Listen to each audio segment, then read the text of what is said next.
जय हिंद बच्चों मैं अजय कुमार वाराणसी उत्तर प्रदेश से आपके अपने चैनल नौ सेक्शन पे स्वागत करता हूँ।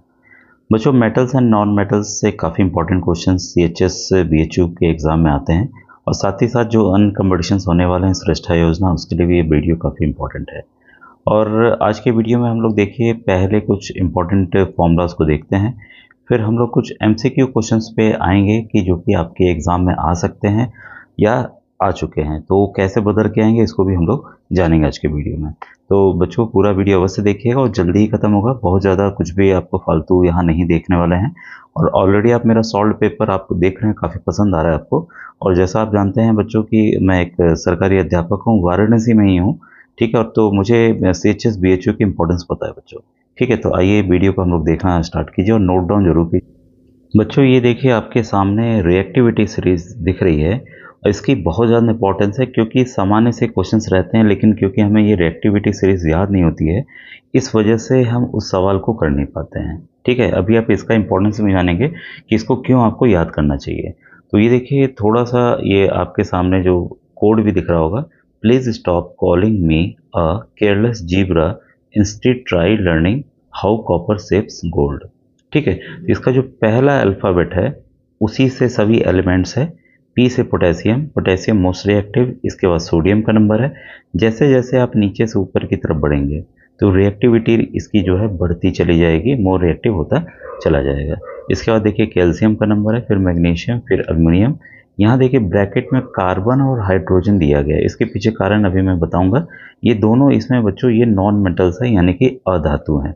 फिर आपका जिंक हो गया, आयरन हो गया, टिन हो गया, लेड हो गया, फिर हाइड्रोजन, फिर कॉपर, फिर सिल्वर, फिर गोल्ड।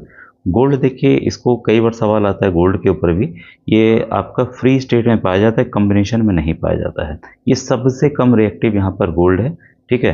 तो इसको आप प्रेडिक्ट, इसमें देखिए कई बार हमारे डिस्प्लेसमेंट रिएक्शंस आते हैं एग्जाम में, तो डिस्प्लेसमेंट रिएक्शंस में से हम कहते हैं कि जिंक को अगर Zn को कॉपर सल्फेट के साथ रखा गया है CuSO4 के साथ, क्या ये रिएक्शन होगा, ठीक है। तो सिंपल सी बात है कि अगर आप देख रहे होंगे कि जिंक जो है आपका ऊपर है कॉपर से, ठीक है। यही उल्टा अगर हम करते, कॉपर यहाँ रखते और आपका ZnSO4 जिंक सल्फेट यहाँ रखते, आपकी बुक में भी ये इक्वेशंस देखिए ये जो दिया हुआ है, लेकिन मैं समझाने के लिए कह रहे हैं कि अगर एग्जाम में क्वेश्चन जो सेट होगा किस आधार पर होगा, ठीक है। तो इसको आपको समझना होगा। फिर कुछ इंपॉर्टेंट मैंने पेन से हाथ से लिखे हुए हैं, उसको हम लोग देखते हैं। तो यहाँ आप देखते हैं कि जिंक जो है ऊपर आ रहा है कॉपर के, तो ये भाई ये रिएक्शन होगा, ये इसको रिप्लेस कर लेगा, डिस्प्लेस कर देगा, जिंक सल्फेट हो जाएगा, कॉपर अलग हो जाएगा। इस रिएक्शंस को अभी हम लोग जानेंगे। इसका क्या महत्व है मैं ये बताना चाह रहा था कि रिएक्टिविटी सीरीज की कितनी इंपॉर्टेंस है, इसको आप यहाँ पर समझ। हम देखिए इसमें हाइड्रोजन के ऊपर जितने भी मेटल्स हैं, लेड हो गया, टिन हो गया, आयरन हो गया, सबसे मोस्ट रिएक्टिव यहाँ पे पोटेशियम, ठीक है। तो ये जितने भी मेटल्स हैं जो कि हाइड्रोजन के ऊपर हैं, तो ये एसिड्स के साथ, एसिड्स आप जानते हैं, ठीक है। तो एसिड्स आपका HCl हो गया, H2SO4 हो गया, ठीक है, HNO3 हो गया, नाइट्रिक एसिड हो गया, ठीक है। तो जितने भी एसिड्स हैं उनके साथ रिएक्ट करते हैं, ठीक है। और साथ में वो हाइड्रोजन गैस भी प्रोड्यूस करते हैं। तो ये डिपेंड करता है कई चीज़ों पर। तो इस सब में तो टेम्परेचर किसी की जरूरत नहीं है, लोग डायरेक्ट प्रोड्यूस ऊपर वाले करते हैं क्योंकि दे आर हाईली रिएक्टिव, ठीक है। जैसे मैग्नीशियम अगर HCl के साथ रिएक्ट करेगा, ठीक है, तो मैग्नीशियम क्लोराइड, मैग्नीशियम अगर HCl के साथ रिएक्ट करेगा हाइड्रोक्लोरिक एसिड के साथ, तो मैग्नीशियम क्लोराइड और साथ में आपका हाइड्रोजन गैस बनाएगा, ठीक है। इसको भी अभी हम लोग डिटेल में हम देखेंगे, बस एक आइडिया आपको दे रहे हैं कि क्या होता है। Reaction in water the most reactive metals जो आपके पोटेशियम, सोडियम, लिथियम और कैल्शियम, लिथियम भी इसी में आता है, पहले आएगा, ठीक है। तो ये ठंडे पानी के साथ ही रिएक्ट कर जाते हैं, ठीक है। मैग्नीशियम आपका देखिए रिएक्ट करेगा स्लोली स्लोली कोल्ड वाटर के साथ, लेकिन स्टीम के साथ बहुत तेजी से मैग्नीशियम आपका रिएक्ट करता है। तो इसकी इंपॉर्टेंस सीरीज की बहुत ही ज़्यादा है, ठीक है। तो यहाँ पर एक चीज़ देखिएगा, जो एक कार्बन भी यहाँ दिया गया है, ठीक है। तो carbon and hydrogen are non metal but they are included in the reactivity series for comparison, comparison के लिए इनको रखा गया है। Carbon is used in the extraction of some metals.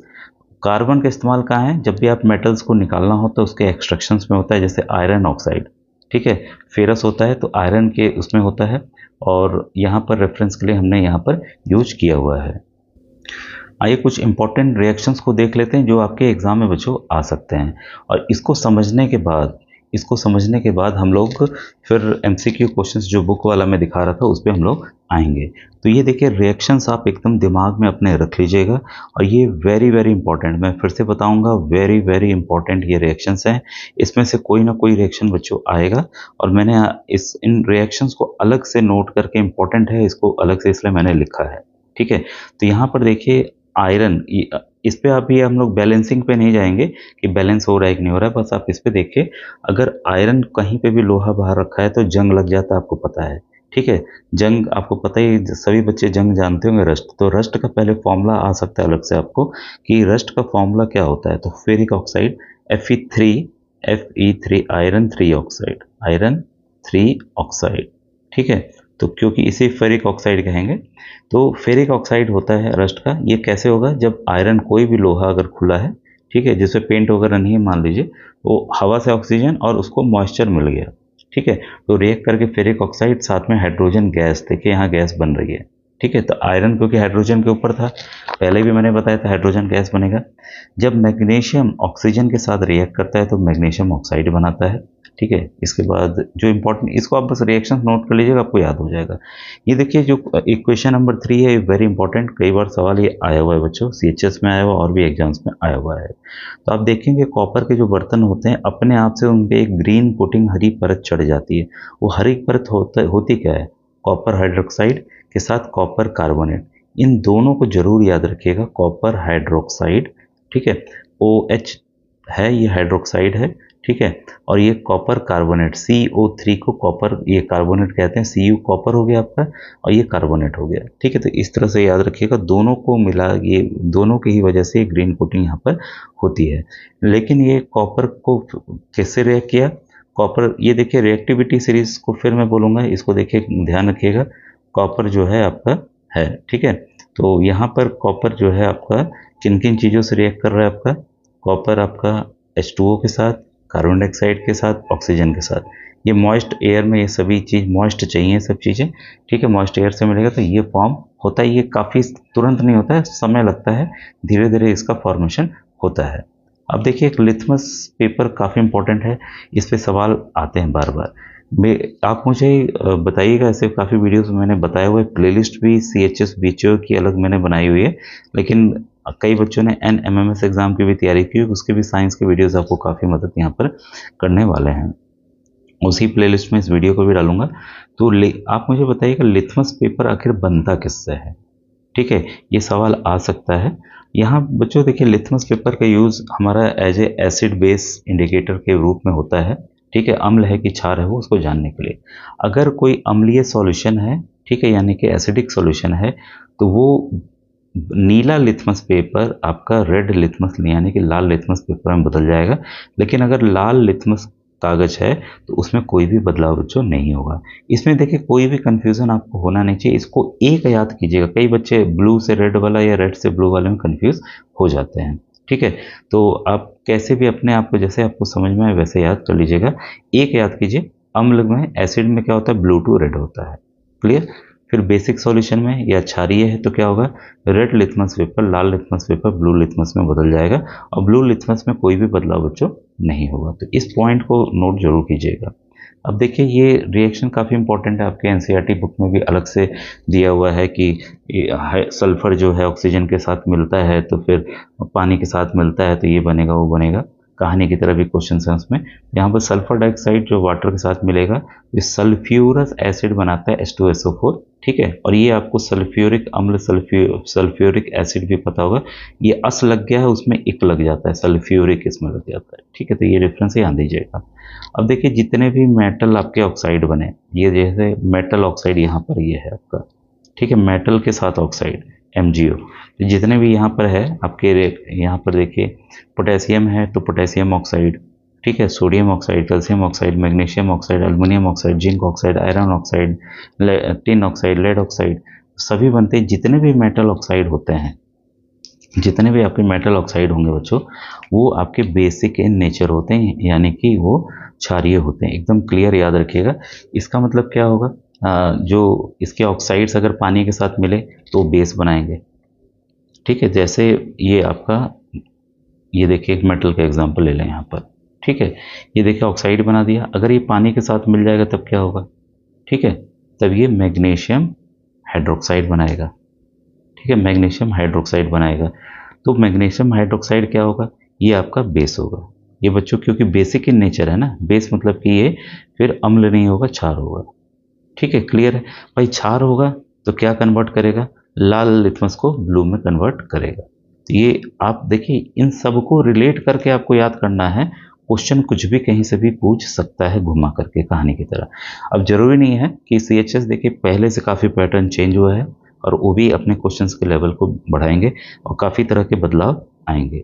ठीक है, तो याद रखिएगा मेटेलिक ऑक्साइड जो है बेसिक इन नेचर होते हैं, क्षारीय होते हैं, और ऑक्साइड्स ऑफ नॉन मेटल्स यहाँ पर आपके एसिडिक होते हैं। अगर हम इसमें देखना चाहें कि नॉन मेटल्स में, या तो देखिए एसिडिक बनाते हैं जैसे CO2, ठीक है, ये और आपका ये कार्बोनिक एसिड बनाएगा SO2।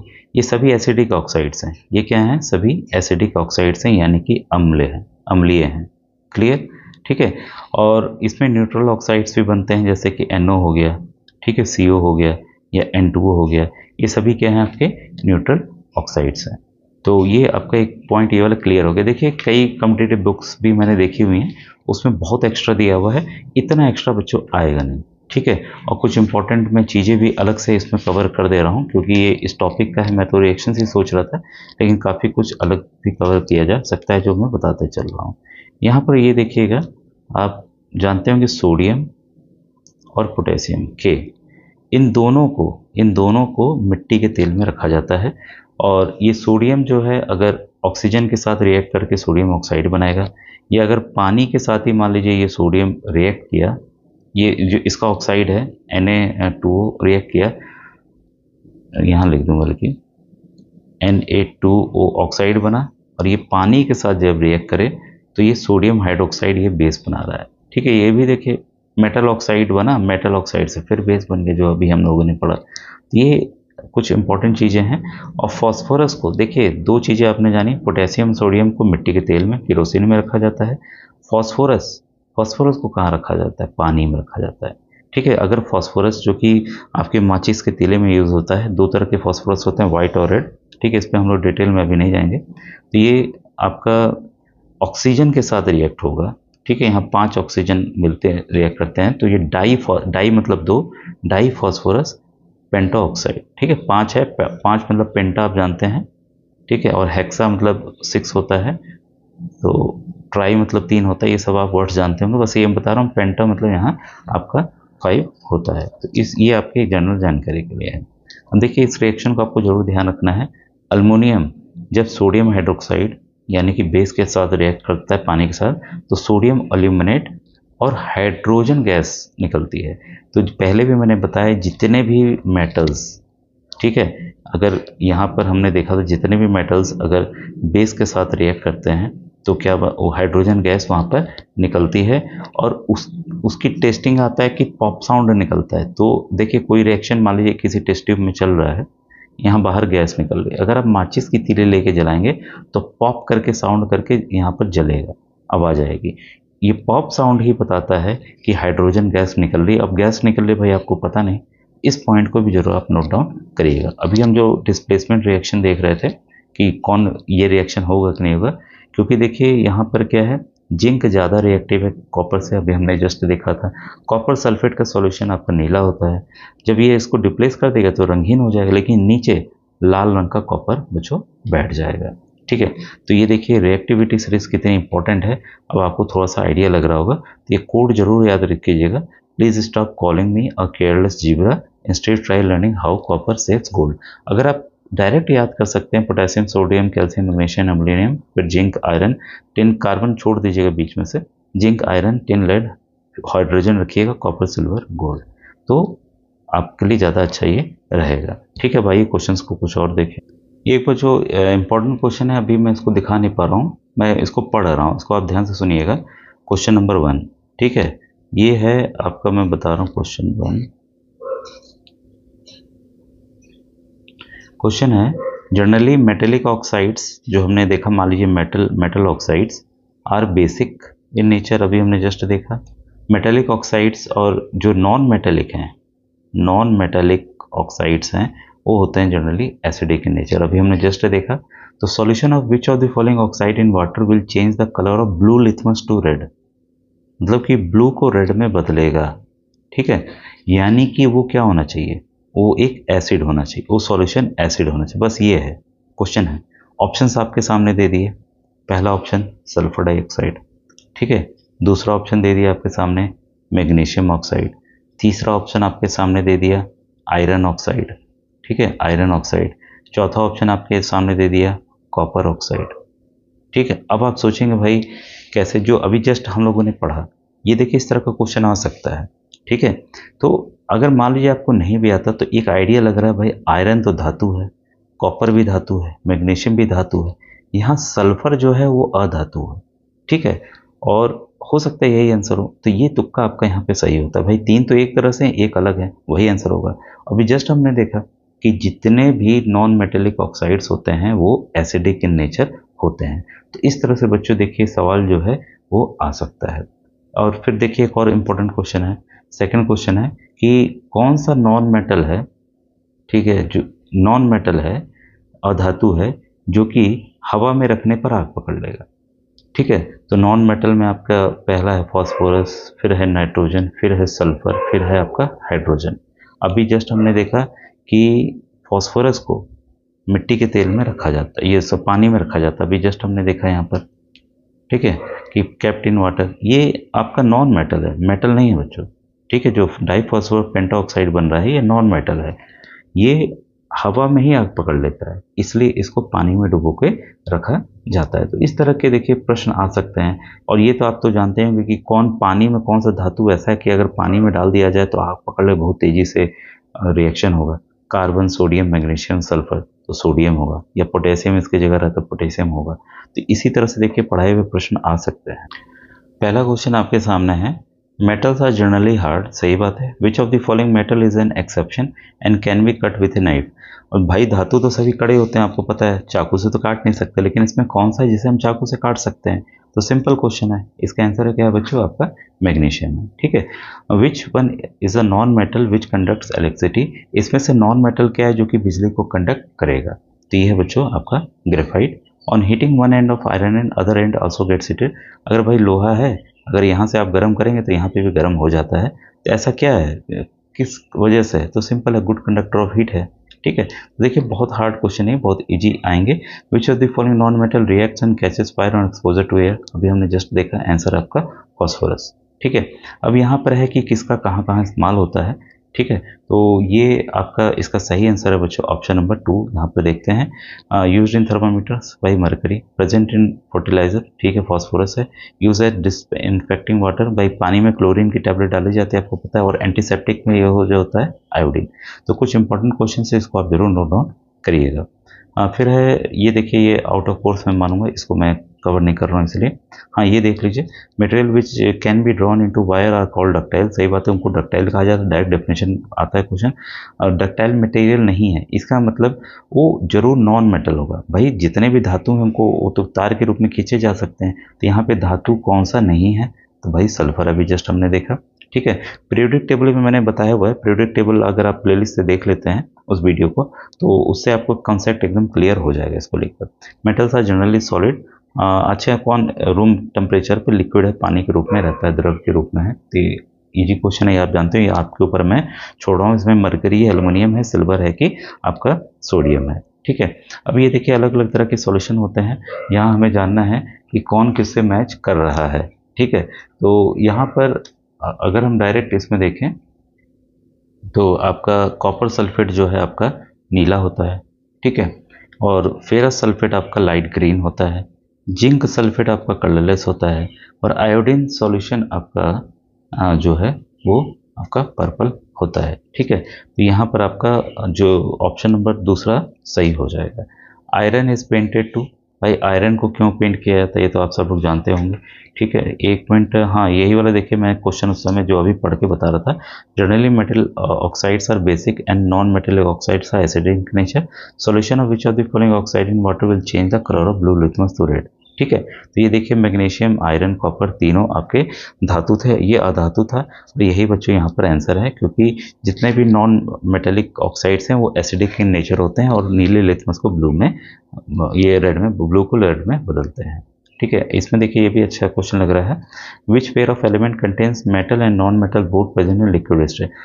मेटल और नॉन मेटल, धातु और अधातु का पेयर है जो कि लिक्विड फॉर्म में रहता है। तो ये तो मेरे ख्याल से आप लोग जानते होंगे।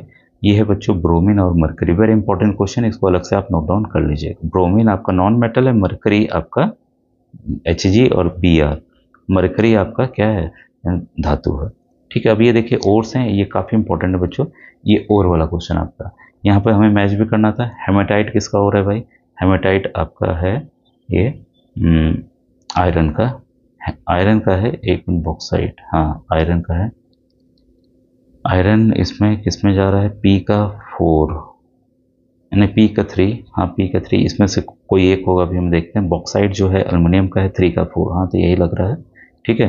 4 हो गया। जिप्सम आपका है बच्चों कैल्शियम का, सिनेबार है आपका मरकरी का।